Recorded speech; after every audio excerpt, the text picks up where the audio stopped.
જન્મ કોલકાતાના કાયસ્થ કુટુંબમાં 12 જાન્યુઆરી 1863ના રોજ થયો હતો.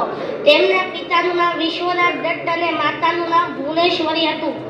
નરેન્દ્રનાથ ખૂબ રૂપાળા હતા. ગોળ ભરાવદાર ચહેરો, મોટી તેજસ્વી આંખો, તંદુરસ્ત શરીર અને મધુર અવાજે તેમની ઓળખ હતી. તેમને વાંચનનો ખૂબ શોખ હતો અને તેમની યાદશક્તિ પણ અદ્ભુત હતી. તેઓ નીડર હતા. તેઓ અનુભવ ન કરે ત્યાં સુધી કોઈ વાતને સાચી માનતા નહીં. નરેન્દ્રનાથને એક જ ધૂન હતી, મારે ઈશ્વરને જોવો છે. તેઓ ગુરુની શોધમાં ઘણા વ્યક્તિઓને મળ્યા પણ તેમને કોઈનાથી સંતોષ થયો નહીં. પછી તે શ્રી રામકૃષ્ણ પરમહંસને મળ્યા. તેમને તેના સાચા ગુરુના દર્શન થયા. શ્રી રામકૃષ્ણ પરમહંસે તેમને વિવેકાનંદ નામ આપ્યું. અને કોઈ પણ સમસ્યા ન ઉદ્ભવે તો તમે ખોટા રસ્તા ઉપર ચાલી રહ્યા છો.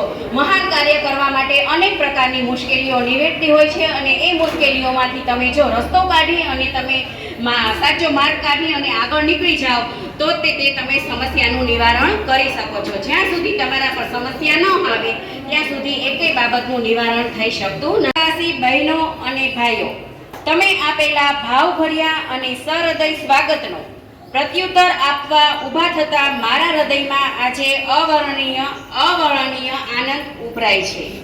જગતના અતિ પ્રાચીન સાધુઓના વર્ગ વતી હું તમારો આભાર માનું છું. સર્વ ધર્મોની જનેતા વતી હું તમારો આભાર માનું છું અને સર્વ વર્ગ અને સર્વ સંપ્રદાયના સેકન્ડો હિન્દુઓ વતી હું તમારો આભાર માનું છું. વળી આ વ્યાસપીઠ પર આવીને જે વક્તાઓએ પૂર્વના દેશોના પ્રતિનિધિઓનો ઉલ્લેખ કરતા આપને કહ્યું કે દૂર દૂરની પ્રજાઓમાંથી આવેલી આ વ્યક્તિઓ સહિષ્ણુતાના આદર્શને જુદા જુદા દેશમાં પહોંચાડવા માટે બહુમાનના અધિકારી છે, તેઓનો પણ હું આભાર માનું છું. જે ધર્મે સહિષ્ણુતા અને અખિલ વિશ્વની એકતાનો બોધ દુનિયાને આપ્યો છે તે ધર્મનો અનુયાયી હોવામાં હું ગૌરવ લઉં છું. અમે કેવળ સમગ્ર વિશ્વ પ્રત્યેની સહિષ્ણુતામાં માનીએ છીએ એટલું જ નહીં પણ સર્વધર્મને સાચા તરીકે સ્વીકારીએ છીએ. અમે પૃથ્વી પરની સર્વ પ્રજાઓ અને ધર્મોના ત્રાસિતો અને નિર્વાસિતોને આશ્રય આપ્યો છે અને તે વાતનું મને અભિમાન છે.